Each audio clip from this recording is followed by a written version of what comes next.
The map is Naro Station and spawning in the bottom left-hand position. The blue Protoss from STX Seoul, he is Deer. His opponent spawning in the top right position of Naro Station as the red Zerg. His name is Sacsri, playing for SK Telecom T1. Indeed, so this is going to be a, of course, PvZ on Naro Station. Haven't seen too much of that yet on this map. I have to say we've seen PvP more than anything else so far, so good to see that it's not a repeat of that.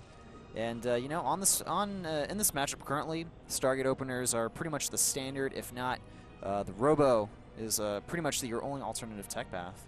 Yeah, well, if players go for Robo these days, we know what it means. So I mean, players love to go. Once they go Robo, they love to go for the Immortal Sentry all-in push. And on this particular map, since the rush distance is so close from your main base to the opponent base, it's highly possible for the players to go for it. Now, Deer is getting the pylon down, so is he going to go for the Gateway Expand, or is he going to go for the Forge Fast Expand? It's a good question. We'll have to wait. We'll find out in a second here if he's going to go for that Gateway Expand or not. And it looks like not getting that Gateway quite yet, so I think we're going to be seeing the Forge in the main base, and just he's going to go for that really fast Nexus. And let's see what we'll see from our Zerg player. I think he is going to go for that. 15 hatch. Yep, 15 hatch. So both players opting for, I guess, the greediest build they can do. But it does favor our Deer a little bit because, you know, some players are like, they go for the early Nexus, and it really depends on what the Zerg player goes for. If the Zerg player goes for the 15 hatch, the 16 Nexus, you really can't punish this. If they go for something like 14 pull, maybe. If they go 10 pull, then you lose the game.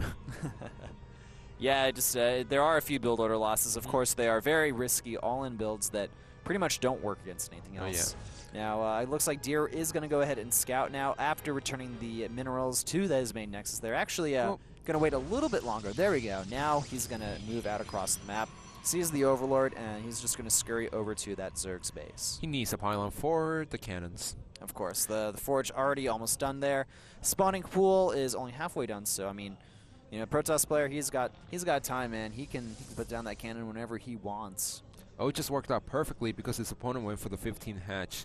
Now, some players are opting to go for the Gateway Expand, and it's not a bad build. I tried a couple of times on ladder, and you could get the tech out so early, and the Zerg players do not expect it. So some players try to go for the timing push, you know, try to go for a Roach Hydra Bust, but you have the Mothership Core, you could get the tech out much earlier. Than going for the Forge Fast Expand, so it's easier to defend against the timing push, and once Zerg does that, and the once Protoss player defend against it, they're suddenly sitting on 2 bases with not that much tech, and the Protoss player army is much better than the Zerg army, so some Protoss players love to go for that. The other players, they go for the Forge Fast Expand, but now they have the option to throw in extra builds here and there.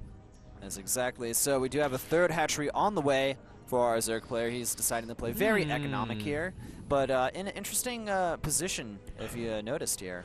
Yeah, I have to say, most players would try to take the right bottom location because that's the base to go for on this map. And look at this, Deer is taking out the collapsible rock. So one thing I want to point out is that if Deer didn't destroy it, I mean, Deer has to destroy it because of the Zerglings earlier in the game.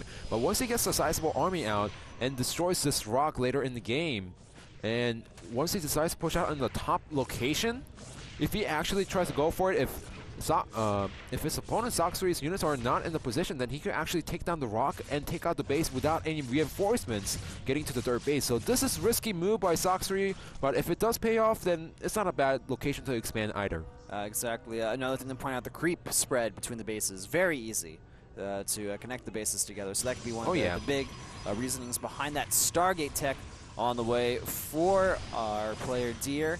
And interestingly enough, he killed the rocks off, and now he's like destroying them once again. Oh yeah, I mean, the rocks were taken out, and it's not gonna get taken out until the if he just left there, then even if he attacks, if there's a Roach Bust or Hydra Bust, you know, it's gonna come before the rocks get taken out. Yeah. So if he times it correctly, then the rocks will get taken out after the threat of the Roach push has been, you know, eliminated from the game.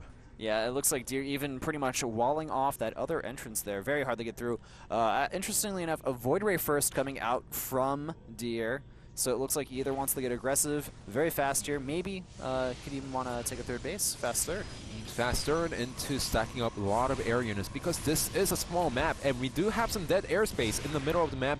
He could try to abuse that as much as possible. And given how Sacsri expanded in that, close air position from Deer's third base, this is going to work out perfectly for Deer if he decides to go for Sky Toss and if Sacsri does not realize what's going on. However, he does see the Void Ray. As the Void Ray will kill off that Overlord though, but Zerg is actually supply block now, getting a Spore Crawler down.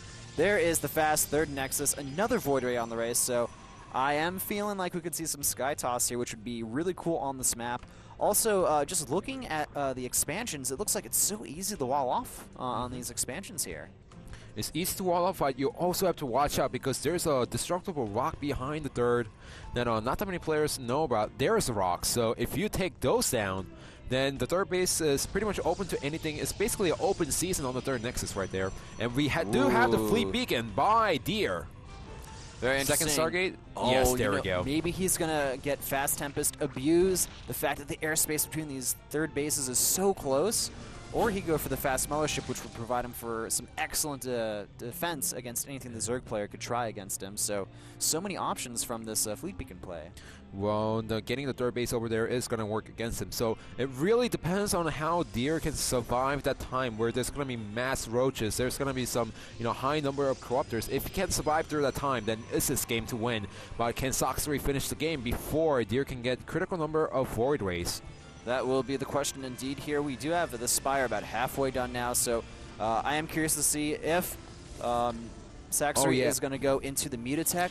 Mass Mutas is also an answer against Sky Toss earlier in the game. And Dazelle actually being in a choke, but you also need some units because that's so many Zerglings, and we do have our Zerg player going for the Spire and our Protoss player going for the Tempest. So it really depends on what Sacsri decides to do. If it's going to be Corruptors, it's not going to be that useful. If it's Mass Mutas, it's a different story. He could do a lot of damage before Deer decides to switch back to Phoenix. Exactly. I feel like Deer, it's so important for him to scout now. And I think that the Zerglings, they're going to be essentially cannon fodder just to distract our Protoss player while the Mutas come out, or potentially the Corruptors. But I feel like just Mutas would be a better choice in this situation because we're not really seeing any type of air unit besides a couple of Void Rays and just Tempest. Yeah, well, it seems like he doesn't want to make that many air units just yet. I'm not too sure why he just kept going for the Hydras. I don't think that's the right answer. Yeah, that's very confusing, actually. I mean, if you're going to go for the ground army like this, then you need some Corruptors, you need some Infestors eventually to cut down the Tempest army little by little. And look at this, the Tempests are out of range, and there's no answer for our Zerg player, Sacsri. So what is he going to make? Is he going to make the Corruptors, or is he going to make the Mutas?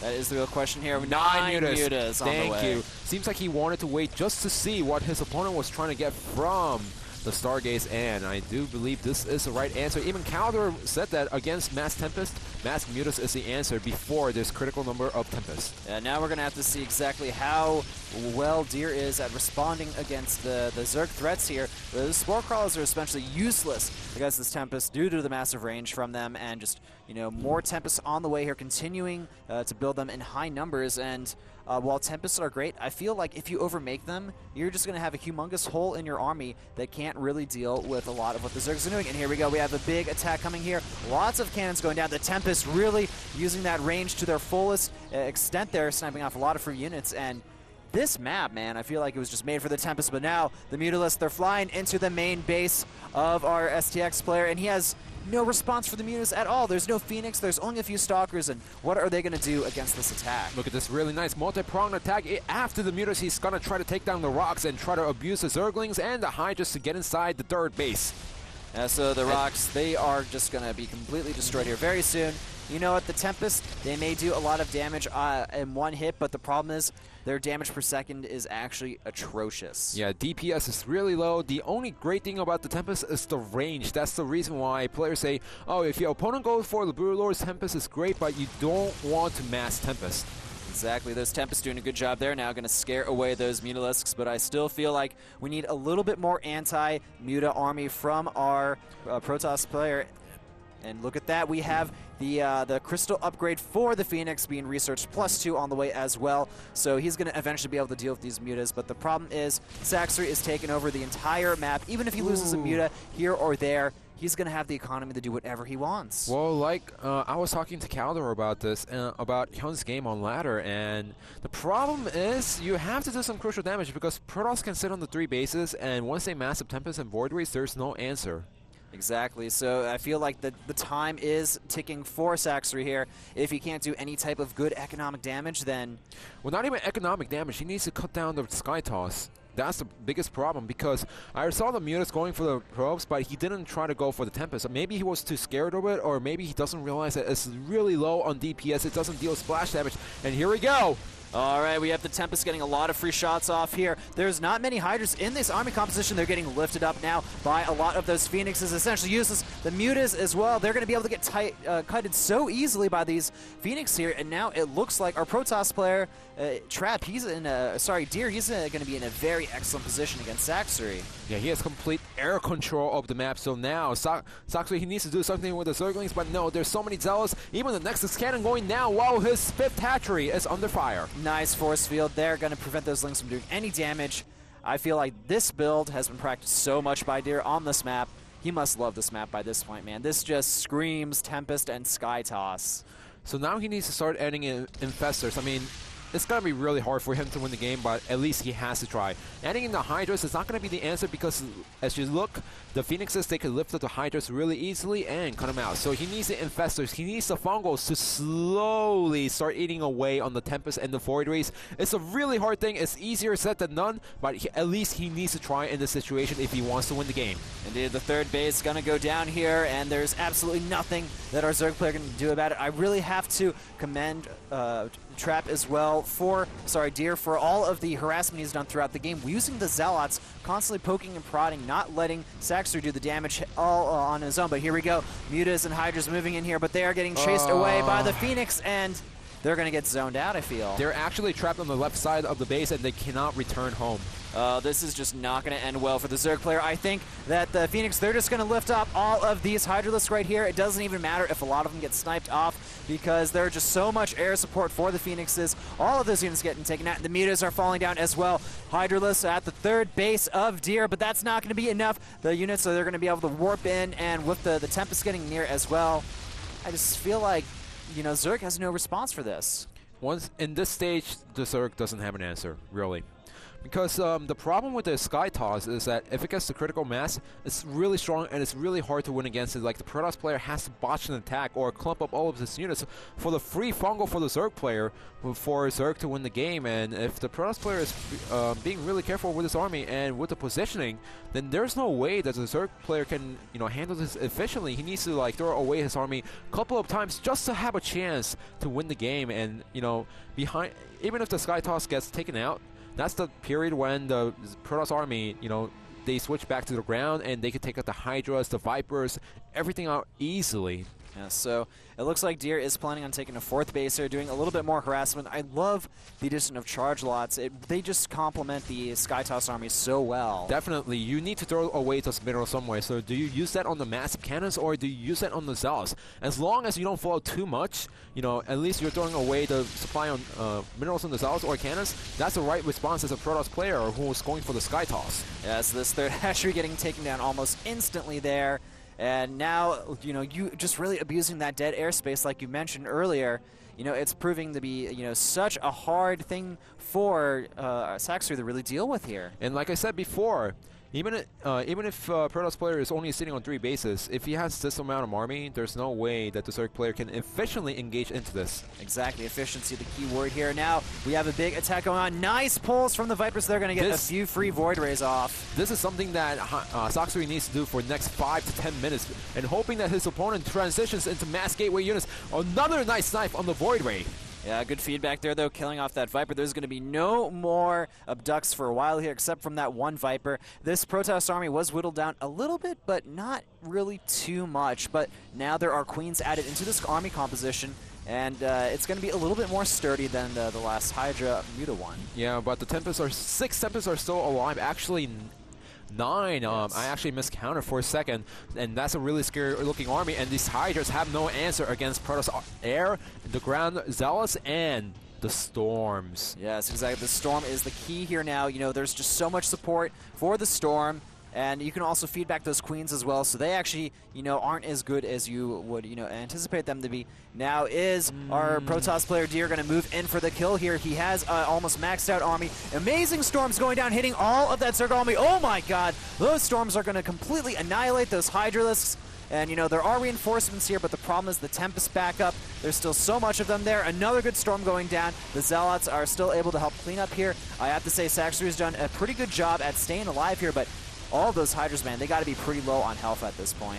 Really nice after on the Tempest, and he's trying as best as possible, but so many storms on the Hydras. If the storms didn't hit, then he might have had a chance, but he actually pulled back to the perfect location for the Templars to use the storms on. So that was a little mistake by Sacsri to pull back so much in those 2 small chokes. Now the supply is heavily favoring our Protoss player 165 to 125. The Tempest pretty much killing any reinforcement. All of those hatcheries are so close together. The Zealot harassment at that expansion over there on the right is doing so much damage as well. That's going to be it. Sacsri can't take any more. So we saw some pretty cool Sky Toss play there from Deer. I gotta say, for the map Naro Station, that's how I want to see every Protoss versus Zerg match played out. You know, if Sacsri actually expanded at the right position instead of the left, then he would have actually had 3 base mining for such a long time, because once the first Tempest came out, he stopped mining from the 3rd base and he actually went back to 2 base economy.